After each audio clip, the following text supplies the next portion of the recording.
Good day, everyone.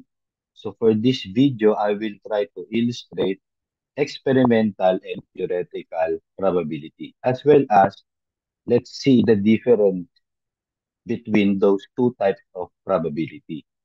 Okay, so let's differentiate it first. Given this situation, suppose you will toss a coin 3 times. So meron kang a coin, then you toss it 3 times. So let's write the sample space first. Ano ba ang sample space niyan? If you toss a coin 3 times, tutulad natin. So, di ba, pwede yang heads lahat kung 3 times. Pwede rin namang dalawa lang yung head. So, dalawang head, isang tail yun kasi 3 times. Then, this can be head, tail, head, or tail, head, head. So, lahat yan, two heads, no? So, pwede rin namang isa lang yung head. So, kung isa lang yung head, syempre, dalawa yung tail nun. Ayan. O din, pwede rin tong tail, head, tail, and then tail, tail, head. Ayan. And then yung last is puro tail. Ayan. So, we have 8 possible outcome if we toss a coin 3 times. So, diba, may kita rin naman natin yung sa fundamental counting principle. So, you have to toss the coin 3 times. So for each toss, you have two possible outcomes. So two possible outcomes, second toss, two possible outcomes, third toss, two possible outcomes.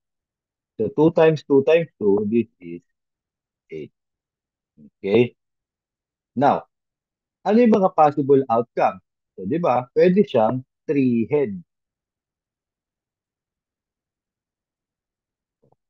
So, 3 heads.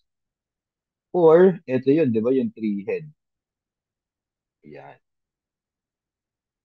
Now, how do we compute for the probability? So, di ba, kapag ka theoretical, we just get the number of favorable outcomes. Meaning, if this is the outcome, ilan yung 3 heads? Doon sa sample space mo. Kung ilan yung sample space. Di ba? Sa 8, ilan doon yung 3 heads? Okay? So, ang 3 heads dyan ay eto lang, isa. So, therefore, we have here 1 out of 8. So, in 8 different situations, isang beses lang siya lalabas. No? Kung theoretical yung pinag-uusapan. Okay, so let's have two heads naman. Kapag ka two heads, ano din yung mga two heads? Ito, lahat to two heads. Yung tatlo. So we have head, head, tail, head, tail, head, tail, head, head. So ilan siya? 3 eighths. So dito, 3. Okay, so out of those 8 different possible outcome. Okay? So, kapag one head naman, ito din yun. Itong tatlo to. 1, 2, 3. So, this is 3 eighths then. And then, 3 to. Then yung last one, no head. Yan. So, no head is 1/8. Ito lang siya. Mag-isa lang. Or this is 1. Now, if we add the probability, we have a total of 8/8. Diba yan, no? 1 plus 3 plus 3 plus 1. This is 1. Di ba sabi nga sa properties, yung total probability is equal to 1. Okay? So that's how you illustrate theoretical probability. Okay? So paano naman pag experimental? Pag experimental, ginawa mo siya talaga using an experiment. Kaya nga experimental eh. So for example, ito, may tatlong beses natin ginawa. Ito yung result. So, di ba, pag experimental, frequency naman. Frequency over the total number of occurrences. Or kung ilang beses mo ginawa yung experiment. Okay? So dito, we will base it on the actual result. So, ano ba ang outcome ng head? Dalawa siya eh. So, ang frequency nito, 2. Ang tail, isa.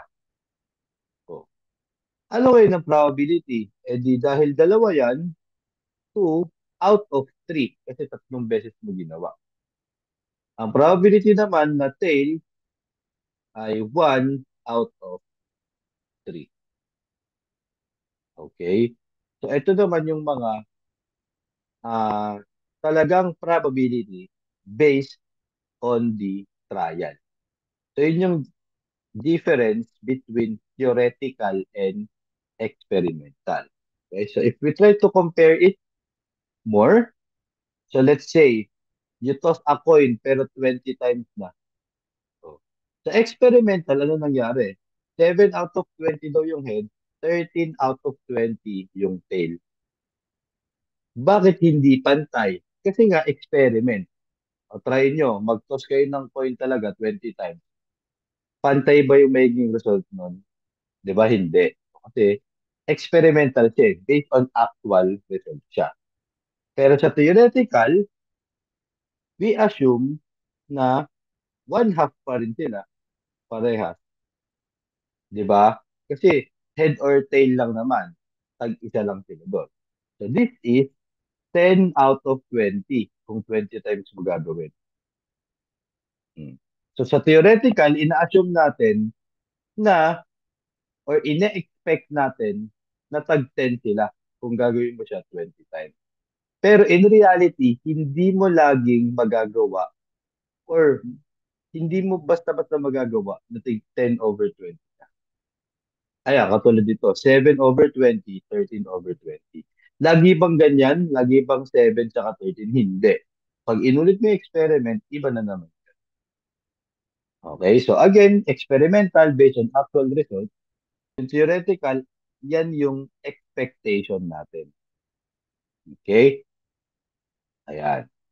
So, let's have here some situations and then let's see kung theoretical siya or experimental. Let's have the first one. You and your friend are playing snake and ladder. Your turn to roll the die has come. The probability of getting a 2 is 1/6. So since the probability of getting a 2 is 1/6, this is theoretical. Ayan. O, kasi 'di ba? Ano ba ang sample space pag nag-roll ka ng die? 1, 2, 3, 4, 5, 6. Which is tama naman. Ang probability na to dyan is just 1 out of those 6. So, theoretical. Okay? Next. The probability of choosing a heart card from a standard deck of cards is 13 out of 52 or 1/4. So, this is also theoretical. So, since 52 ang sample space mo dyan. Sa 52 na cards, ilan ang heart doon? 13. So, that's why you have 13 out of 52 or 1/4.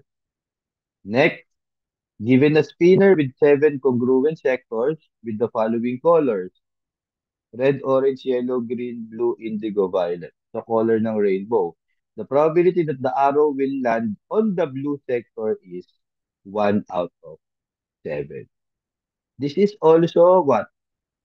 Theoretical. Ayan. Pwede nyo i-pause mo na yung video bago ko sabihin yung sagot para matry nyo kung tama yung iniisip nyo.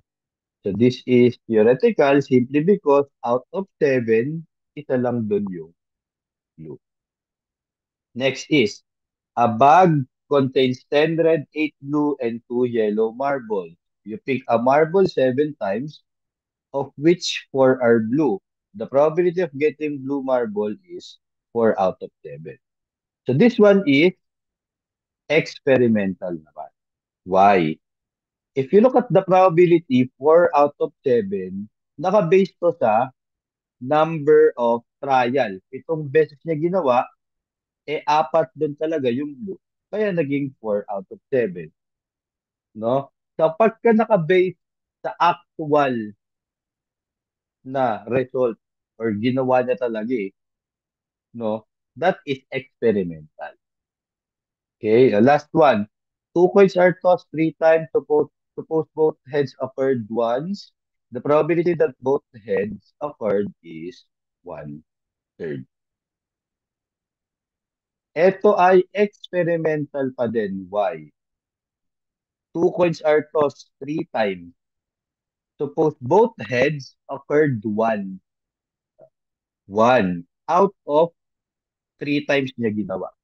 So dahil ginawa niya talaga ng three times, nagkataon, isang beses lang lumabas doon yung both heads. So that is experimental based on actual trial. Okay po. That's it for this video. Thank you for listening.